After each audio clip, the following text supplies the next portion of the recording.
Became bedridden last October, and I was in Los Angeles, and it was like literally like the worst time of my life. And I was seeing every specialist and like literally the top doctors, and they were just like, you know, they would so stupid. They would pull up their computer and be like, chronic fatigue syndrome, or why don't you try to get out of bed, Avril, and just go play the piano. It's like, are you depressed? This is what they do to a lot of people that have Lyme disease. They don't have an answer for them, so they tell them, like, you're crazy. Her nightmare began while out on tour. I woke up and had, like, night sweats, and I felt like I had the flu, and this went on and off for a month, and I saw my doctor right away, got blood tests, got swabbed, and they didn't really know what was wrong with me. So when did you first suspect that it might have been Lyme disease? Probably 2 months into having it. Avril became her own health advocate after she says she was given the runaround by some doctors. Then I finally figured out, find a Lyme specialist. And the thing is, when you're a specialist, you also really know the disease inside out, and you can diagnose their symptoms. She told me that fans from around the world have carried her through her diagnosis. Stay strong. So feel better soon. Love you. We're all praying for you. I sat there in my bed and I watched the videos and like did exactly what I'm doing right now. I cried through the whole thing, and I honestly, I felt very, very loved. And it sounds silly saying it, but I really, truly did feel my fans through the process. Avril says her regimen has included antibiotics and lots of rest. I'm about halfway through my treatment. I'm doing a lot better, seeing a lot of progress.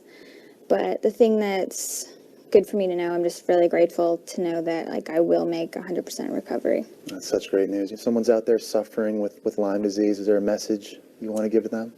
There is hope. Lyme disease does exist, and you can get better. There's a light inside of all of us. I think for me, it's like a second shot at life. I want to go out there and truly do what I love. It's like a diamond, you just have to find it. So I'm so excited for life after this. It's time to fly. Sometimes I'm a shy person. I have up walls. And I think that these days people can read past the bull. It's time for me to just be vulnerable and share my story. Even though truthfully, it's really hard for me to have to think about it and talk about it. I was left in bed pretty much for 2 years. I thought at one point I wasn't going to make a record again, that maybe my music was over.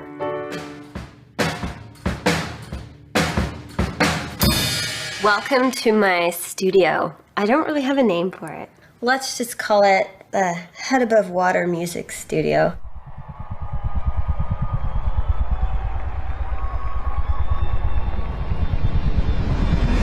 I was on tour and I was so sick. I went to like every specialist in Los Angeles. For so long I didn't have an answer. Then I found an amazing doctor on the East Coast and was like diagnosed on the spot. And it was Lyme disease. Typically you get a tick bite. It really like weakens like everything, like your muscles, your strength. I did antibiotics for 2 years straight. I even had to take anti-malarias. I was stuck in bed, staring at the ceiling.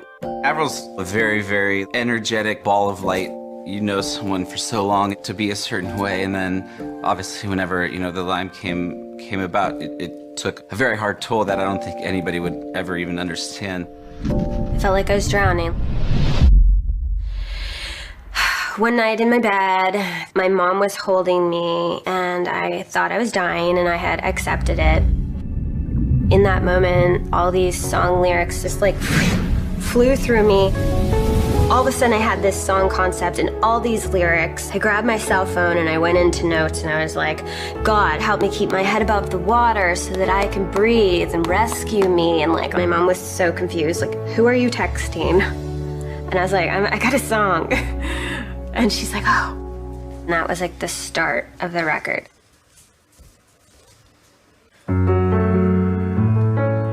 While I was still recovering, I was just like, write and write and write.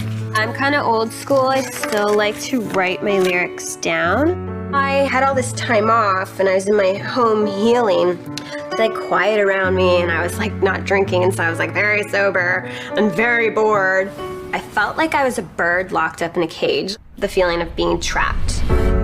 Pretty bird, you can't sing by your diamonds and ruby rings like a bird locked up in a cage. Normally it's like going to a studio, you write a song that day, you record it that day, then you're on to the next, da-da-da. I stripped it back. I started each song, which is like piano, vocal, and then I would like build around the track. Watching her work makes you want to step your game up because her process is relentless. No, this is how much writing I did. These are like pretty much all full. I said, you know, I don't have a lot of energy and stuff, but like maybe I can sing in the studio. Hey. Chad Kruger, he helped me to record the song Head Above Water. And so when I sat down to sing, I didn't know what it was going to be like. I didn't know if like I'd lost my voice or if it would be weaker. And I think that the emotion was just like really raw and very real. I remember singing and like my whole body getting like really like warm and also just like fighting back the tears. When you cry, your vocal cords tense up, so then the tone of your voice will totally change. So Chad came running in and he was like, no, no, no, no, no, no, no, no, no, no, no, no, don't cry, don't cry, don't cry. But there is like a part in verse 1 where you can kind of hear like my voice like crack a bit. I just thought no matter what, like we have to keep this vocal take. It's time for me to just be vulnerable.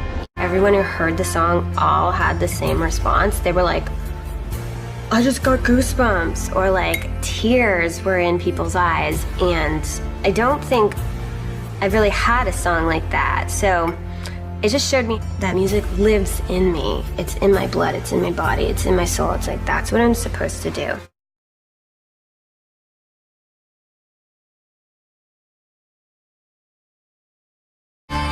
When you get a song that's that strong, you have to have the visuals to match. We've shot all over the world, in Iceland. It's like out of control. It's the best video I've shot. That was a huge milestone and a victorious moment for me to like shoot a music video. And then I got to sing Head Above Water for the iHeart Honda stage, and that was the second time I'd ever performed it. I think it definitely healed her along the way. Every song, she was like, I have to finish this, I have to finish this. Even when she didn't want to wake up, she didn't want to get out of bed. That definitely drove her to get better. She knew she had to. Cheers! Cheers! Cheers!